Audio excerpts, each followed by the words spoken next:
Welcome back, everybody. Well, some weeks there's not that much on. This is not one of those weeks. So grab a drink of something strong. The amount of stuff that I had planned up until about 3:30 yesterday was like cool. We got one episode for that, of course. And then 3:30 to 2:30, 24-hour period, it's gone, flipped on its head. It added more. I haven't had to take too much stuff out, but it's weeks like this is why I'm glad I started doing this kind of thing, because otherwise I'm just kind of sitting there just trying to take it all in and working out, what I think of it all. I mean, outside of the obvious breaking news, lots of it's strange. Lots of little things happened in other sports that I would probably spend quite a lot of time talking about. For three main ones. So I think I mentioned before about in MotoGP, you had the soon to be greatest of all time, Marc Marquez, only 28 years old. He's back now, back on the bike, finished his first race in a year and a half yesterday. So he's back on the road towards becoming the GOAT. That's his own topic. That race was pretty good on the weekend. Snooker World Championship started again. The GOAT, one of the GOATs. Ronnie O'Sullivan's going to match Stephen Hendry's 7 World Championships. And over in America, Major League Baseball chugging along. They've got lots of games to get through, so I wouldn't get into each individual game. But they had a series over the weekend between the defending champions, Los Angeles Dodgers, and the San Diego Padres, who have got an exciting young team. They're kind of seen as definitely an up-and-coming team with some superstars and some real star power. And what's interesting about baseball is they play so many games. They get to play the same team 3 days in a row. So they just rotate the pitchers. So obviously in baseball, all the outfield players can play however many games a week. But the pitchers, because it's so intensive, you've got to swap them out. And each team normally has maybe certainly 2 or 3 superstar pitchers who will take kind of alternate games. So you can play 3 games in consecutive days, and you can have 3 separate starting pitchers who will take most of the load in those games. So those games happened on the weekend.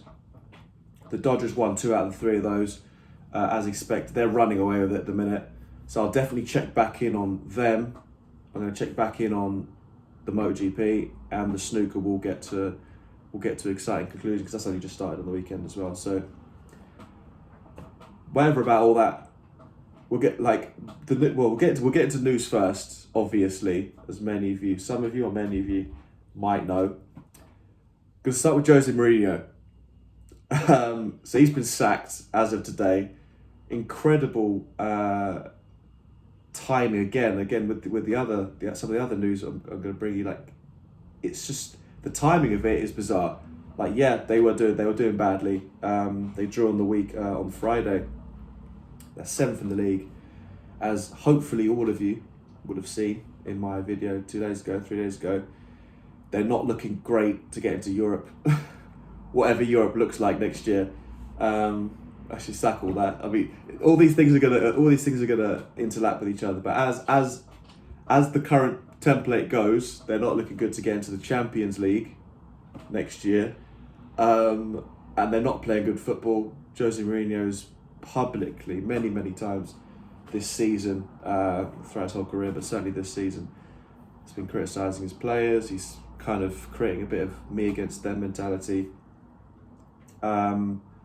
And I think there's rumours again, because this is literally an hour, 2 hours, 2 hours fresh. So there's not a lot of news. He hasn't come out and said anything.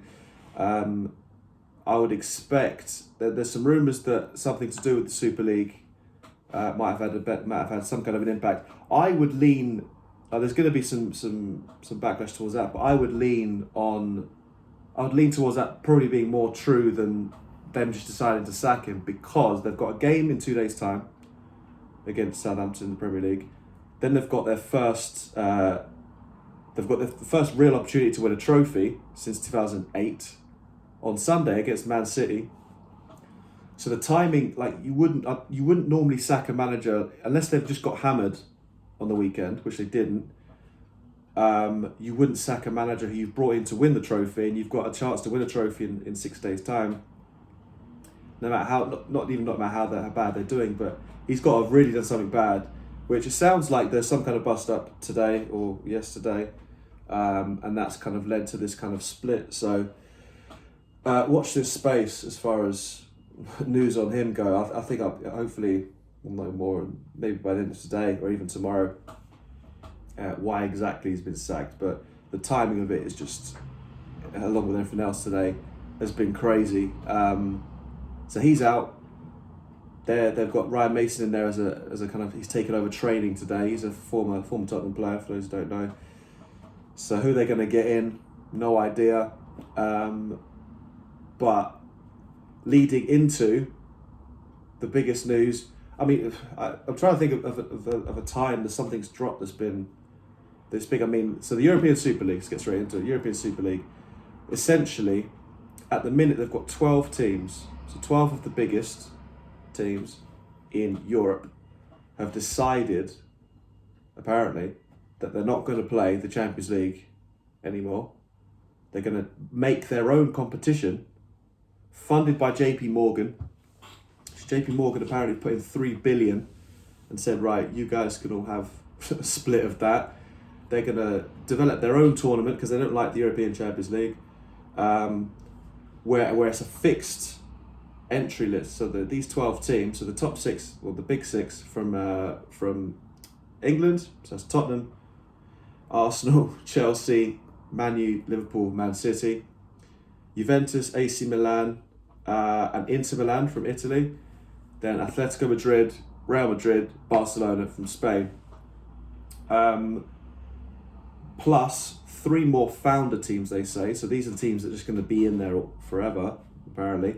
And there's going to be 5 more teams that are going to have to qualify for this. I don't know, again, all of this is like literally 24 hours, 24 hours brand new. So we'll know more next week. But at the minute, they're looking to just create their own tournament, invite some more people, and just crack on from there. That it's not gonna replace domestic, apparently. So they're gonna still be playing the Premier League. They're gonna be playing La Liga. They're gonna be playing in Serie A. But instead of playing the Champions League, they're gonna be playing each other in this new super European competition. So interestingly, some teams have said no to it already. The German teams, mainly because of how they're, well, and again, early indications suggest that it's because of how their club is kind of run, because they've more fan ownership. So it's not so much that you've got some billionaire owner who decides it's more fan run. So the German teams, Bayern Munich and Borussia Dortmund, have decided no, they're not going to join. PSG aren't going to join either. So it's more questions than answers. Obviously now we know for sure which English teams are involved, and if you saw Gary Neville yesterday, most pundits yesterday, not happy. That's an understatement, to be fair. There's widespread, like, it's outrage. It's not just like, oh, we don't like it. It's actual outrage, because I mean the idea of having a Super League. I mean, the principal idea, listen, if UEFA said, right, even if UEFA said, look, we're going to have a super tournament with the best teams, and they gave us some explanation, they did this and that, then people there'd be some sort of debate. But it's because these billionaire teams have decided, now we're just going to go above FIFA, above the world governing body of football, the European governing body, above the Premier League, and just do their own thing, without consulting anyone, any fans, and it does appear to just be simply to make more money for themselves, at a cost of having, like a competition-based system where the league champion plays other league champions across Europe. So now, technically, I don't know how it's going to work. So you could have next year, the typical top 6 as is expected to be. At the minute, you've got Leicester City. If you take these big 6 out, you've got Leicester City going to be the champions of England now. West Ham are going to be second, and you're just going to have this crazy top six, and they cannot play in this top European competition that these big 12 teams have created for themselves. So they're going to have to play the original, obviously the Champions League, where everyone goes into. But then who's going to be in that Champions League? It's not going to be the biggest teams aren't going to be in it. So the Champions League's going to lose value. All the TV rights are going to lose value. Fans are going to be fans of the smaller teams, like whatever about, teams like fans like myself of those big six and the others. It's the fans of the Leicester Cities and the West Hams and the Newcastles who now, from the sounds of it, cannot now play in that big tournament. So way more questions than answers. Obviously, it's literally 24 hours old, this news. And the big clubs haven't come out and given a big statement. They've just said they're joining this tournament. There's no details on the tournament. There's no one's really fronted up and said this is what it looks like. There's no branding for it. There's no anything. So very, very early doors. But for now, it's just incredible timing.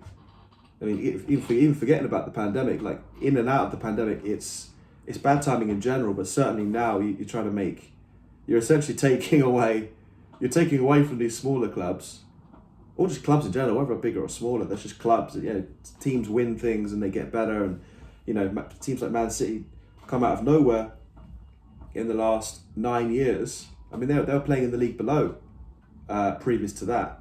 So that in terms of how big these clubs are, you can become bigger by winning, and if you don't give these teams a chance to win, like Leicester City, like they're a good team. They won the league not so long ago. They played in the Champions League. So now if you're saying to them, no, because you haven't got this long history, you can't play in our top competition that we've just made for ourselves, just by themselves. I think the key is they've gone off. It seems to me anyway. It seems to everyone at this point. They've gone off and made this tournament. They've literally just created a new tournament for themselves. It's not UEFA. The governing bodies haven't said we're going to make a new tournament and bring sponsors in. These teams have gone, we're going to do it ourselves. JP Morgan are going to, here's $3 billion, and you're going to get obviously there's going to be no shortage of broadcasters who would support that, but it's very very rogue, very, very rogue. So we will. We'll find out more in the next week, hopefully, or the next couple of days. I mean, something's going to happen. The football tonight, the Monday Night Football, Liverpool and Leeds, is going to be box office. That first hour where they normally do the intro, they talk about the weekend, it's going to be absolute box office. Gary Neville's going to be on there, who gave a very passionate speech against this European Super League. Jamie Carragher, also, he's a ex-Liverpool, he's a Liverpool legend. He's gonna, it's gonna be, box office is the only word, as well as everything else that's been going on. That is gonna be box office. So watch this space. We'll get don't normally do news, just news for the sake of news on here, but that is so big. I mean, obviously, I can't not. But we'll definitely touch back in on that because it has implications on all the other stuff I'm talking about.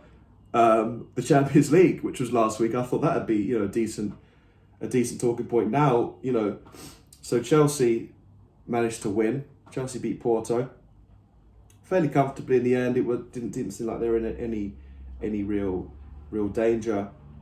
Man City beat Dortmund.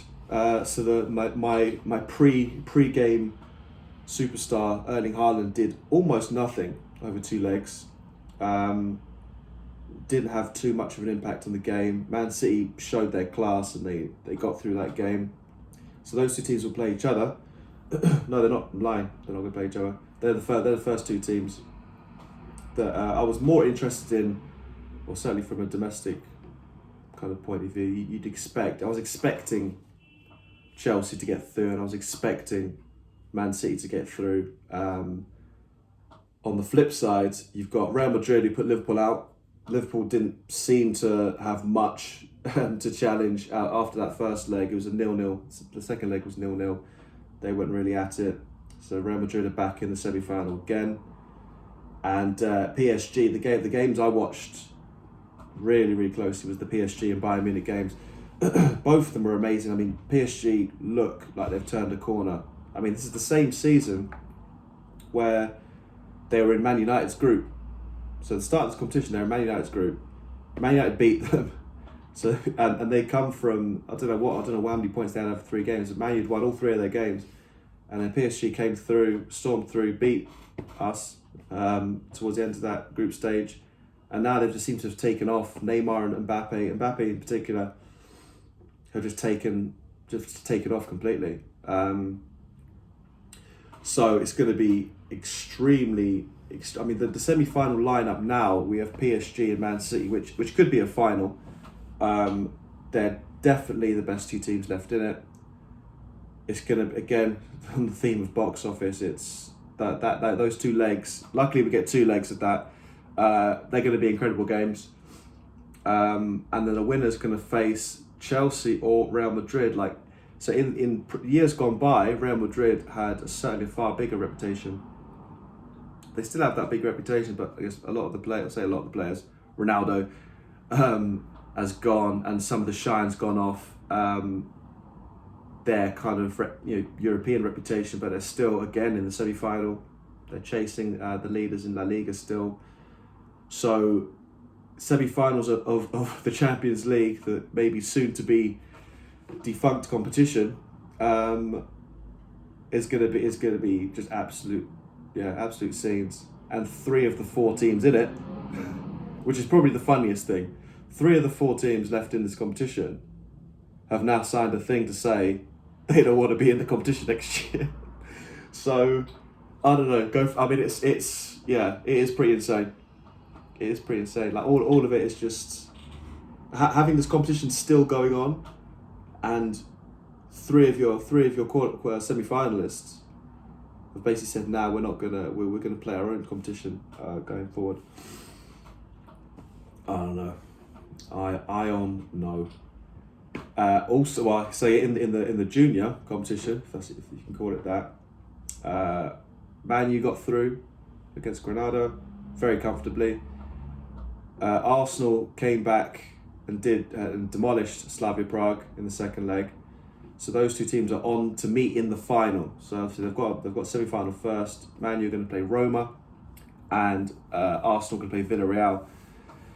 So again, you've got 3 out of the 4 in the Champions League said they're going to be out, and now 2 of the 4 in the Europa League have said they're going to be out. Again, go figure. If they win it, they're both Arsenal certainly, obviously, because Man U are looking like they're going to definitely qualify for the Champions League. Arsenal definitely won't. So if they win the Europa League, the competition they're in, they would qualify for next year's Champions League, which they've said they're not going to be in.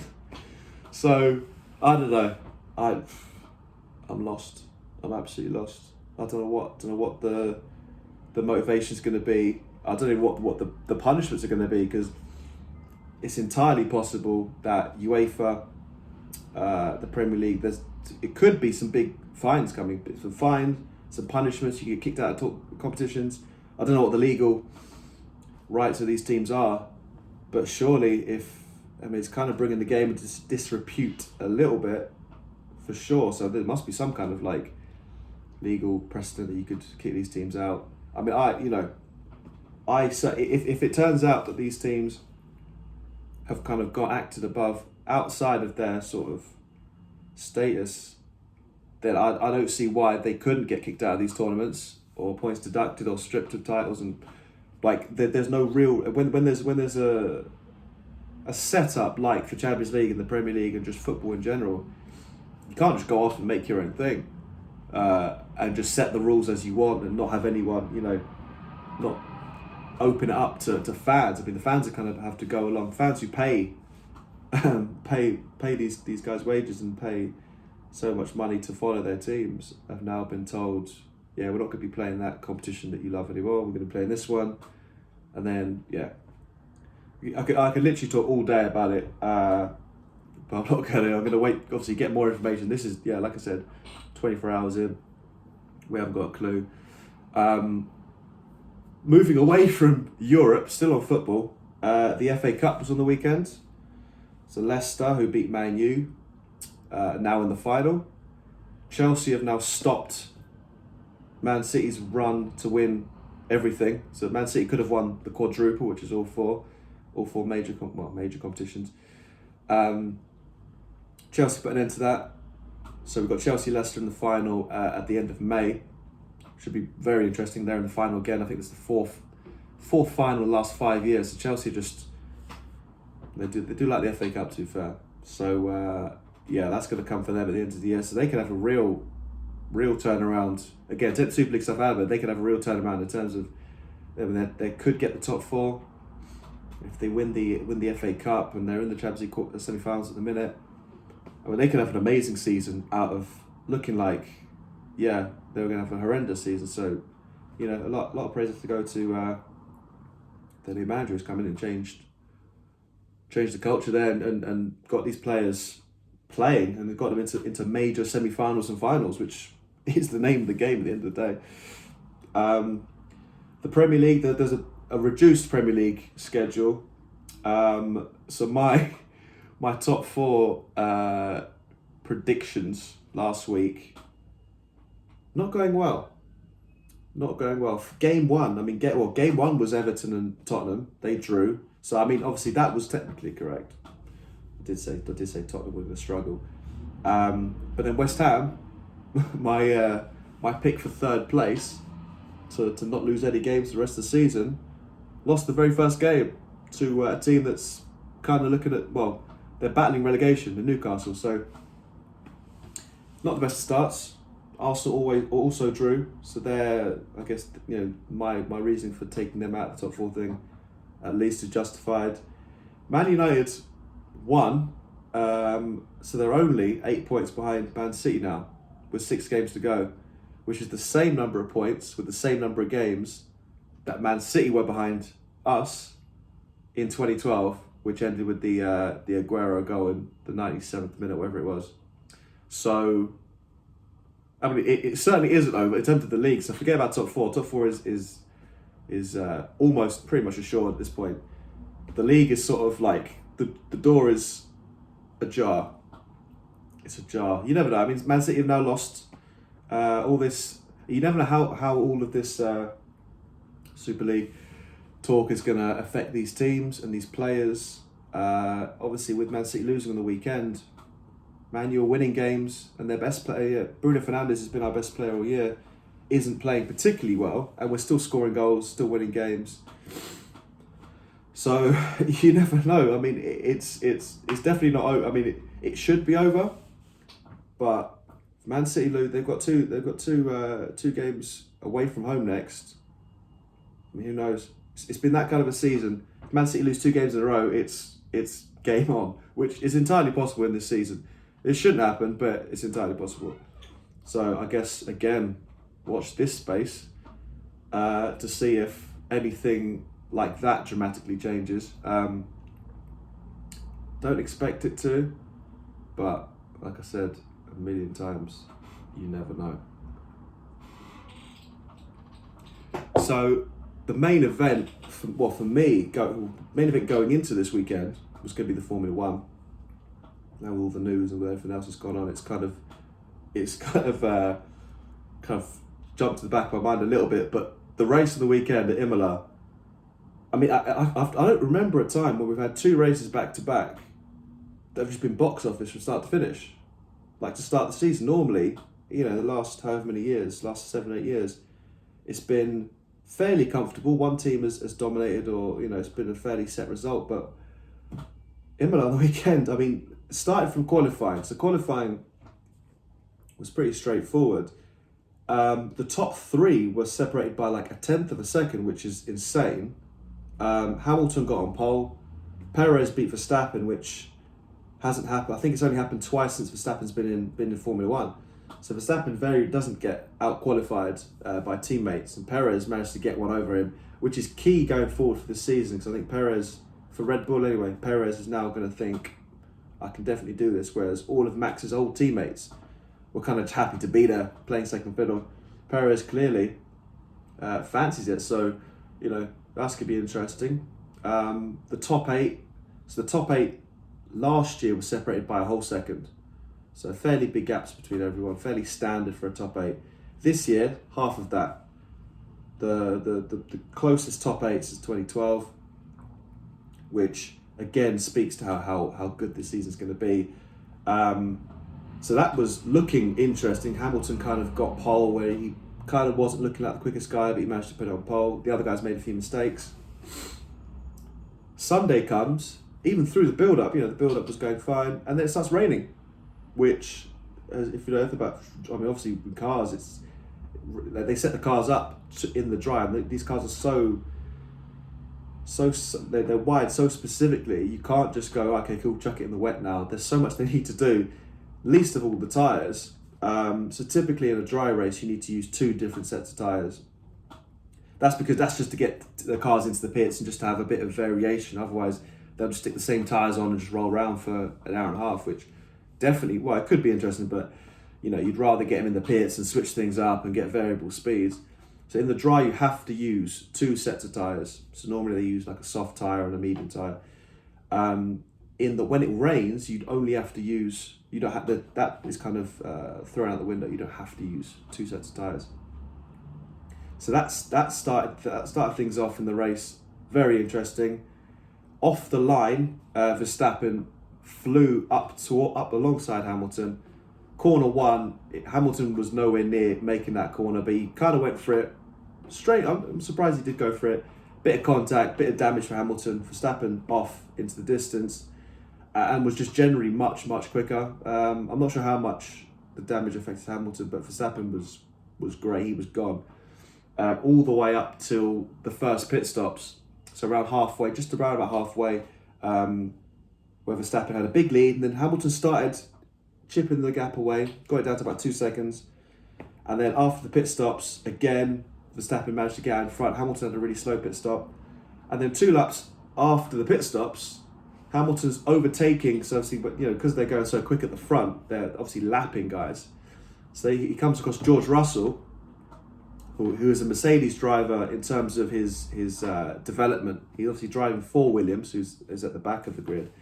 So Hamilton went to overtake Russell, who, when the back markers, when the guys at the back are lapped, they need to get out of the racing line, get out of the way, so the drivers can obviously go past them without too much of a risk.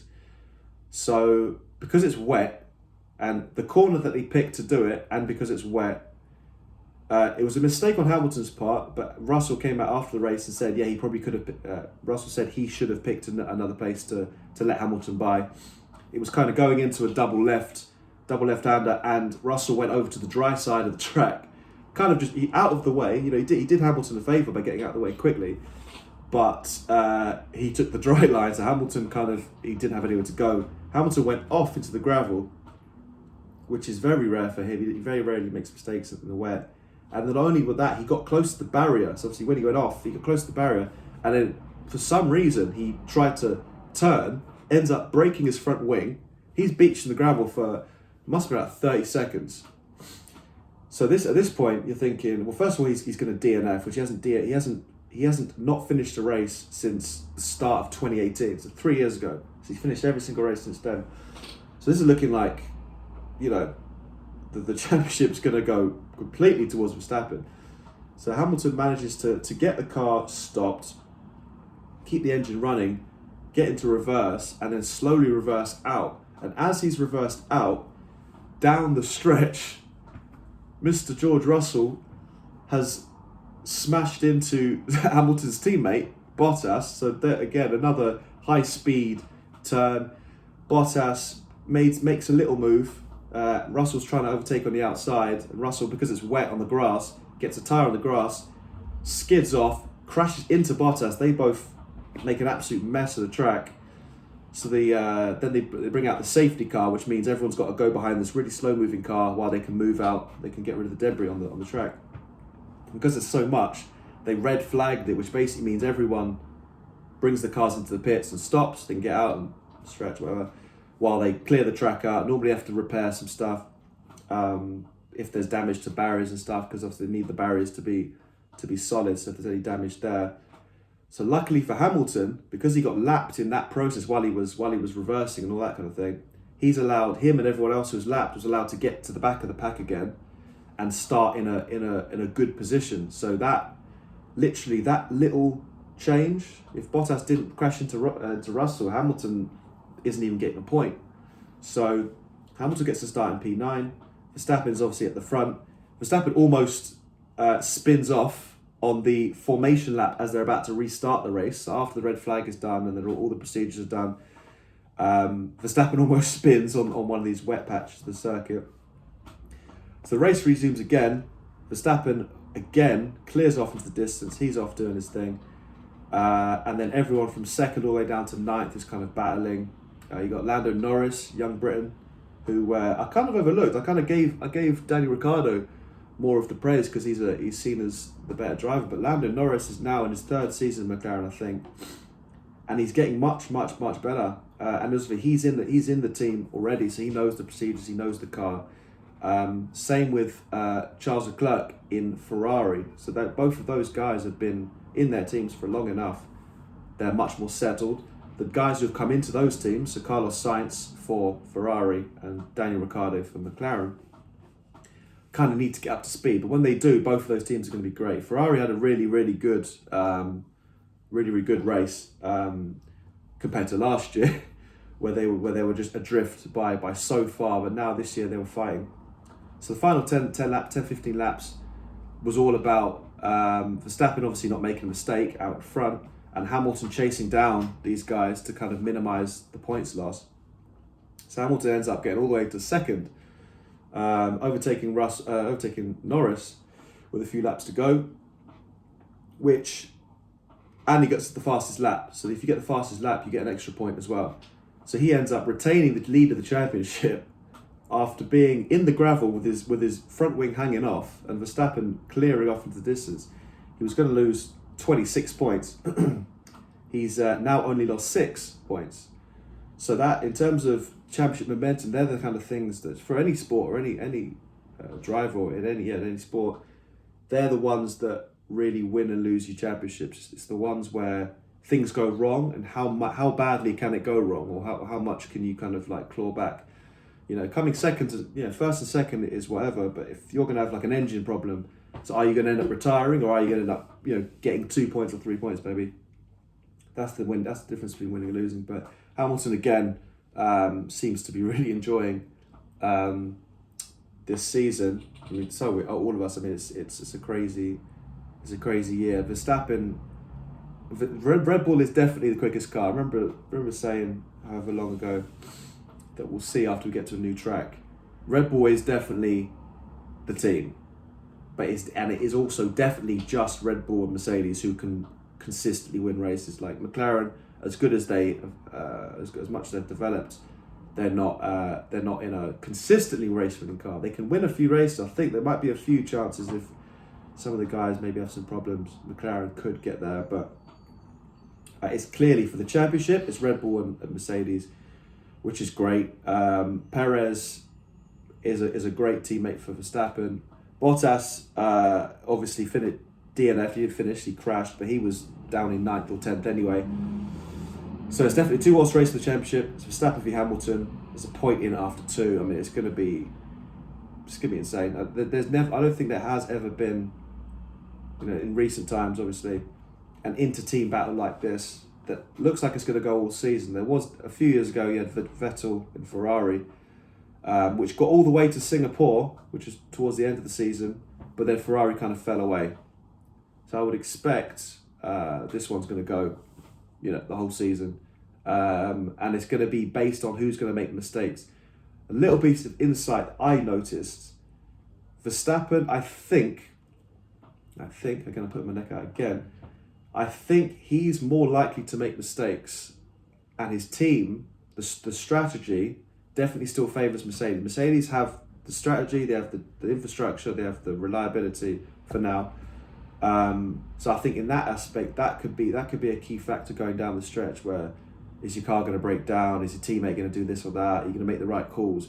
Verstappen is still young, so that's why Hamilton's 36. Verstappen, I can't remember how old Verstappen is. I think he's like 21, 22. Like, he's still young, he's still going to learn. But I think if there is an advantage or a weakness, like Verstappen has the best car at the minute, but Hamilton has the best team. So it's going to be just, all year long, it's going to be back and forth and very, very entertaining. So there's going to be plenty more of that on here. We've got a week off this week, and then it's 3 races in 4 weeks, including hopefully Monaco, which obviously we've not seen Monaco for a little while now. Normally they say it's the jewel in the crown. Like visually it is. In terms of actual race, it's actually not that good a race because you literally cannot overtake. Well, you can, but it's so difficult. So, but it looks the nicest. It's obviously the all the rich and famous like coming to watch it. And like I said, it looks the base. It's very prestigious and kind of a lot of history behind it. But as far as an actual race, the actual race will never be that good because there's not going to be an overtaking. It's going to be whoever gets on pole and doesn't crash is probably going to win the race. But nonetheless, it's going to look great, and it's going to be nice to see Monaco again, because I feel like we've seen Imola now 2 in 2 years. We've not seen a lot of these tracks that we've not had the new fast cars on it. So yeah, Formula One is as advertised for sure, and I look forward to kind of sharing some more in the coming weeks. But listen, what a week, what day! Forget about the week. What a day! Like 24 hours. It's been. I could do a whole episode just the last 24 hours. But yeah, I'm definitely going to check back in on the European Super League and then maybe some Jose Mourinho stuff. This weekend, UFC, big UFC, massive UFC card. There was that as well. I'm going to do a little UFC review and preview show this week, because that in itself could be another whole episode, and I don't want to put too much into one, even though I could have. We're going to get some big UFC this week. Some more football is on again. The League Cup final with Man City, who are in the doghouse. Tottenham are in the doghouse, and they've also sacked their manager. It's all kicking off. But hope you made sense of some of this. If not, I'll see you again next week. I'll see you again very soon. I'm going to get UFC 1 this week, but definitely next week. Yeah, if you liked it, chuck that like in there. Obviously, it helps me because I'm trying to grow. So hopefully, chuck a like in there. Subscribe if you watch it regularly. If you're a mate, if you're not a mate, do it anyway. Share with your mates. You're gonna get a lot more different kind of content. Same kind of stuff that we did last week. Some breakdowns and some historical stuff and some reviews, previews, all the views. But yeah, appreciate it as always, and I'll see you next week with more chaos.